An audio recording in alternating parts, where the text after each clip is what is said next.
Nora Bell found the north side of her corral lying flat in the dust. Not leaning, not damaged, flat. The rails had been peeled away from their posts like a hand had brushed crumbs from a table. Splintered cottonwood lay across the hardpan. One post still stood, but it leaned toward the sunrise as if even it had stopped believing in fences, and behind her, inside what was left of the enclosure, 9 horses watched the open desert. 9 horses. That was not a number to Nora. It was her claim, her winter, her proof that this patch of Arizona territory was not just land she slept on, but land she worked. The youngest bay kept stepping toward the broken line, then back again, nervous at the freedom suddenly placed in front of him.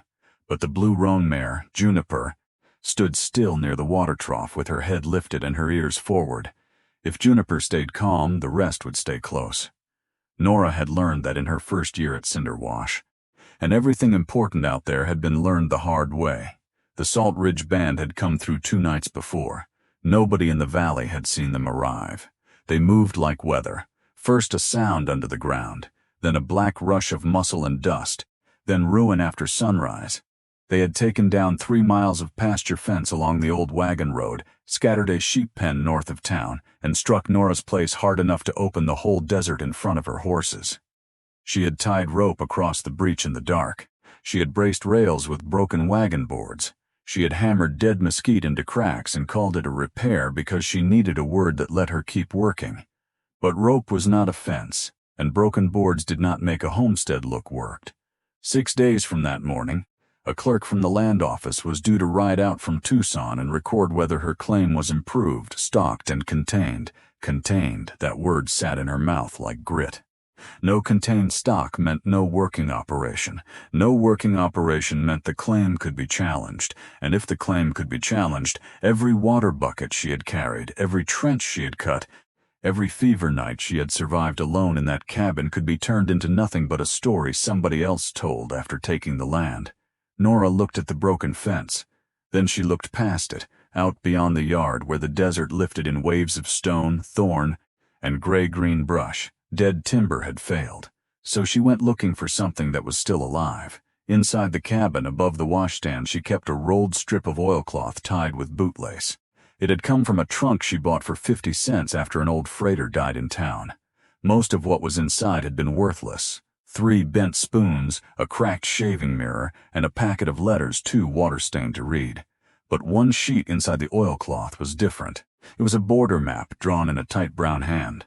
Not a government map, not a surveyor's map, a working map, the kind made by someone who had walked the ground until the ground became memory. Nora unrolled it on the table and held the corners down with a coffee cup and a flat iron. The ink was faded, but the drawing still had force. A corral line, only the fence on the page was not timber. It was a double row of thin, thorn-covered Ocotillo canes planted close and offset, their spiked stems crossing the gaps like the bars of a green cage. Beside the drawing were Spanish notes in the same brown hand. Nora could not read all of them, but she knew enough. Cerca viva, living fence, dos zanjas, 2 trenches, and one phrase she had stared at on more nights than she wanted to count. No empuja, does not push. At first, she had thought it meant the fence would not move. Now, with the north side of her corral scattered across the dirt, she understood it differently. The horse does not push. That was the secret. A fence did not have to win a fight with 1,200 pounds of animal. It only had to make the animal refuse the fight. She took the flat iron off the map and ran one finger along the diagram. 2 offset trenches, 18 inches apart. Canes close enough that a hand could pass between them, but not a horse's chest. Packed stone at the base, rawhide lashings until the cuttings took root. She had spent 2 years being told the desert gave nothing. Now the oldest paper in her cabin was telling her the desert had been offering a wall the entire time. The nearest Ocotillo thicket stood in Tanaja Wash, 2.5 miles east. By noon, the heat would make that distance feel twice as long, so Nora rolled the map, tied it again, and went for the wagon while the sky was still gray. Tanaja Wash did not look like a place that saved women. It looked like a wound, a dry cut in the earth, all gravel teeth and shadow, with creosote on the rims and heat sleeping inside the stones. But down in the wash, the Ocotillo grew in hard green sprays taller than a man, each cane armored with thorns sharp enough to pull thread from canvas. Nora stood before them with gloves on both hands and understood at once why men preferred lumber. Lumber did not bite back. She chose the first cane carefully, not the tallest, not the prettiest, the straightest. She cut near the root crown with a bow saw, wrapped the thorned length in burlap, and tied it tight with 2 lengths of rope. Even bound, the thing fought her. Spines found the seams in her gloves. One tore the cuff of her shirt. Another opened a bright line across her wrist. She did not curse. Cursing spent water. She loaded 6 canes before the sun climbed high enough to turn the wagon bed into a griddle. 6 canes for one trip. 6 canes for a fence line that needed dozens. By the time she got home, her shirt was white with salt. The horses had stayed inside the rope barrier, but the bay was trembling at the breach, staring through it as if the open desert had started whispering his name. Juniper stood between him and the gap. Nora walked straight past the water bucket, picked up the spade, and started the first trench. The ground fought her harder than the Ocotillo had. Cinder Wash was built on caliche, pale and mean, a crust under the soil that rang when the spist struck it. She cut, pried, watered the cut, waited for the water to sink, then cut again. By dusk, she had planted 7 canes, 7 thin thorned green poles standing in a staggered row where timber had once stood. They did not look like a fence yet. They looked like a warning nobody believed. By the next morning, the whole valley knew. News in Cinder Wash did not travel. It evaporated out of one mouth and condensed in another before breakfast. Nora was tamping stone around the second trench when Cal Rusk rode up with a man on either side of him. Rusk owned more cattle than anybody within 30 miles and carried that fact in his shoulders. He had a sunburned face, a silver beard, and the amused patience of a man who had never had to prove his place after he had taken it. He stopped his horse at the edge of Nora's yard and looked at the green canes. Then he laughed, not because it was funny, because laughter was cheaper than respect. He told her she was planting a broom patch. He told her a Salt Ridge stallion would blow through those sticks without feeling them. He told her if she wanted charity boards, she should ask like a widow and stop pretending a thorn bush was a ranch fence. Nora pressed both hands on the spade handle. The 3 men waited for her answer. That was the part they had come for. Not the fence, not the horses. The answer. They wanted anger because anger would make her small enough for them to understand. Nora looked at the living canes. Then she drove the spade back into the ground. Cal Rusk laughed again, but it landed weaker the second time. By afternoon, the first blisters under her gloves had broken. By sunset, 10 more canes stood along the north line. Some leaned until she corrected them with stones. Some bowed where the lashings pulled them together. All of them were ugly, but ugliness was not a failing in a fence. A fence was not there to be admired. It was there to change the mind of anything coming at it. That evening, Maud Pike came from town in a buckboard with a covered jar of well water packed in wet cloth. Maud kept the dry goods store and had the habit of speaking only when speech improved the silence. She handed Nora the jar. Then she looked at the thorn wall and said, "Men laugh hardest at tools they don't know how to use." That was all. She turned the buckboard around and drove away before Nora could thank her. Nora drank half the water standing beside the unfinished fence, then poured the rest at the base of the new cuttings. By the 3rd day, the work had become a rhythm. Cut before sunrise, wrap before heat, haul before noon, dig while the shadow of the cabin still touched the yard. Plant until the light went copper, count only after dark. Counting in daylight gave despair a place to sit. She made the trenches deeper than the map required where the ground allowed it. She drove broken stone around the bases. She lashed the canes in pairs with strips of rawhide soaked in water so they would shrink tight as they dried. Slowly, the north fence stopped looking like scattered sticks. It became a narrow green wall with thorns facing every direction, not high enough to impress a man from a saddle. High enough to make a horse lower its head and think twice. The horses began treating it that way before any human did. The nervous bay stopped approaching the breach. Juniper came near each evening, stretched her nose toward the Ocotillo, touched one thorn with her whiskers, and backed away without drama. That was the first proof. Not in town. Not in Rusk's mouth. Right there in the animal that knew fences by consequence, not opinion. But proof did not move fast enough. On the 4th morning, Nora found a split in the wagon wheel, a long pale crack from rim to spoke. She stood beside it with the harness in her hand and felt the whole day tilt. The wheel could make 1 more trip, maybe 2 if she kept the load light and the road kind. But the road to Tanaja Wash had never been kind. She needed 30 more canes. The land clerk would arrive in 3 days, and the sky above Cinder Wash had gone hard white by 6 in the morning. She made the first trip with half a load, 4 canes. The wheel complained the whole way back, ticking once per turn like a clock counting against her. On the second trip, 1 mile from home, the rim cracked open. The wagon dropped hard on one side. The mule jerked, then steadied. Nora climbed down into the road and looked at the broken wheel. For a moment she hated the quiet. There are silences that comfort, and there are silences that sit beside you and wait to see whether you will quit. This was the second kind. She unloaded the Ocotillo canes one by one and laid them along the road. Then she unhitched the mule, tied a rope around 2 bundled canes, and dragged them herself. The first bundle took 40 minutes. The second took nearly an hour. By the third, her hands had gone numb inside the gloves, and the burlap had rubbed raw places against her shoulder. Heat rose from the dirt into her face. The horizon shook. Her throat felt lined with ash. She dragged the last bundle into the yard after dark. Not planted, not finished, just not lost. That night she sat at the table with the oilcloth map open in front of her, and her hands soaking in a basin of cold water. The cuts stung, the blisters pulsed. The math did not care. She had 1 broken wagon, 1 tired mule, 1 corral still open along the west side, and 2 mornings left before the clerk could arrive. Outside, the horses shifted in the dark. Nora listened until she could pick out Juniper's steady step from the others. Then she looked down at the old phrase beside the drawing. "No impuja." "The horse does not push," she whispered at once, not like a prayer, like instruction. At first light, Cal Rusk came back.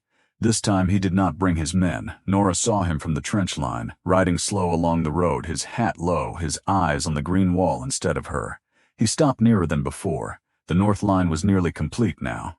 The Ocotillo canes stood in 2 tight rows, crossed and thorned, with the rawhide knots dark against the green. Prickly pear pads had been wedged low between the gaps, fat and spined and cruel at knee-height. Stone packed the bases. Mesquite stakes anchored the weakest bends. It was not pretty, it was worse than pretty. It looked deliberate. Rusk sat there for a long while, then he said, "That won't stop a stampede." Nora kept tamping dirt with the heel of her boot. "No," she said. He looked up. Her voice was hoarse from dust, but it carried. "It stops the first horse. After that, the rest choose." For the first time since she had known him, Cal Rusk had no quick answer. He turned his horse back toward the road. And this time he did not laugh. The final day did not feel heroic, it felt narrow. There was no room left inside it for fear or hope or pride. There was only the next hole, the next cane, the next stone, the next knot pulled tight with swollen fingers. Maud sent 2 boys with the wheel from an old freight cart. It did not fit right, but it turned. That was enough. Nora used it for one last trip to Tanaja Wash. She cut the final canes under a sun that seemed determined to witness every weakness in her body. She brought them home slow, every rut in the road threatening to break the borrowed wheel, every loose stone sounding like another delay she could not afford. By late afternoon, the living fence ran across the north side and turned down the west, where the old breach had been widest, 156 feet, 2 offset lines, canes close enough that a man's hand could pass but not a horse's shoulder, low pads at the bottom, thorns at nose, chest, and knee. She planted the last cane as the sun touched the black teeth of the hills, not with a flourish, not with tears. She slid it into the trench, packed the base with stone and wet dirt, pulled the rawhide tight, and stood back. The wall held. The whole line stood in the lavender dusk, green and bristling, alive in a country where everything dead turned brittle. Nora walked from one end to the other. She pushed each section with her shoulder.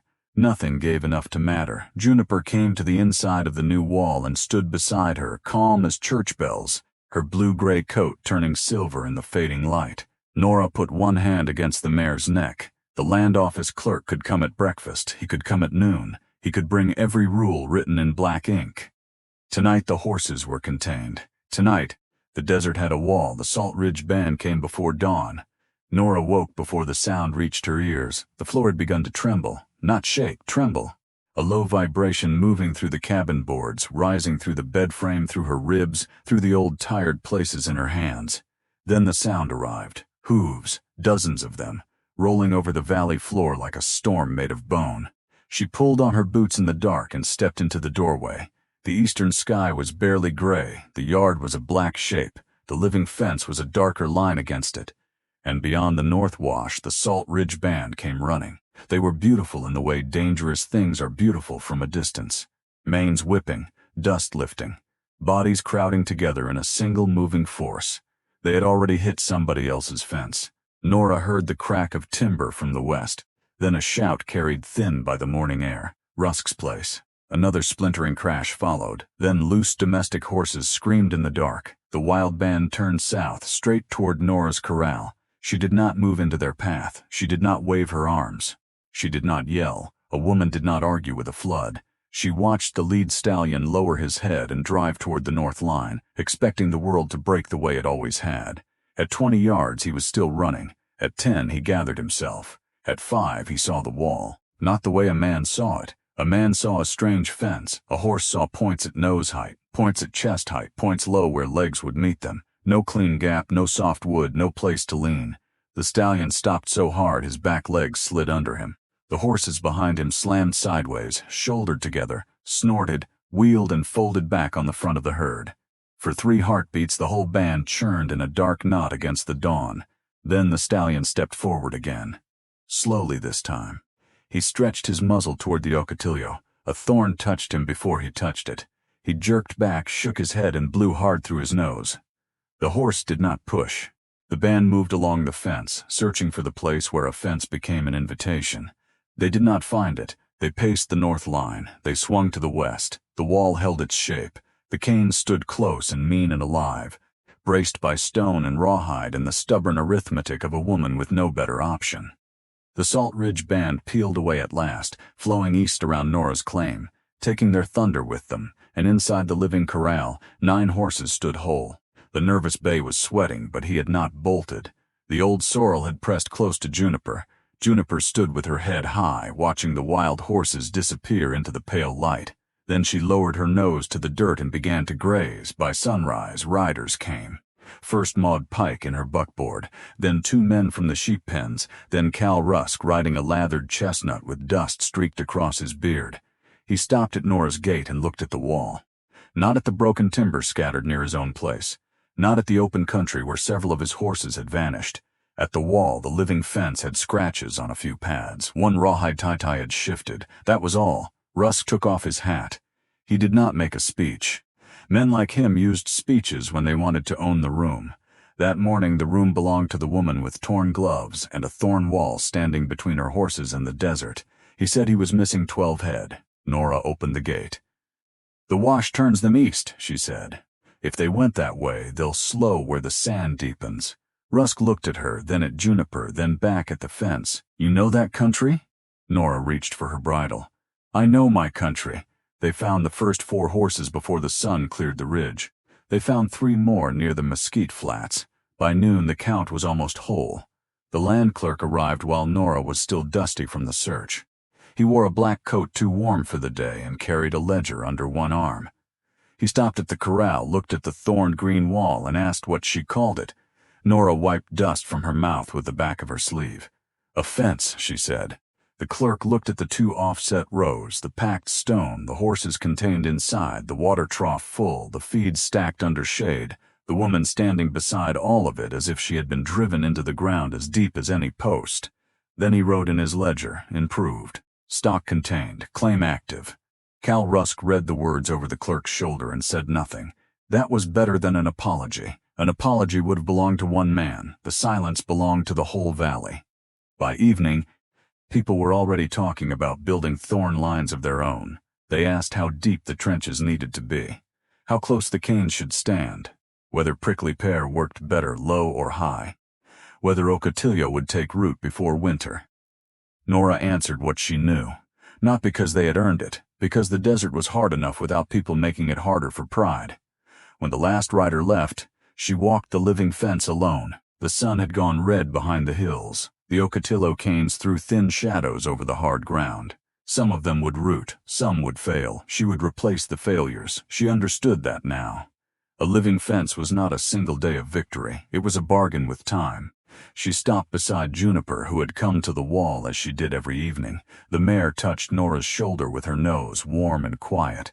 Beyond the corral, cinder wash stretched out in every direction, harsh and open and still unwilling to flatter anyone. Nora looked at the green wall, then at the horses, then at the claim paper tucked in the pocket of her work dress. Dead timber had needed the world to be gentle. The living wall only needed the world to be honest. And that was why it held.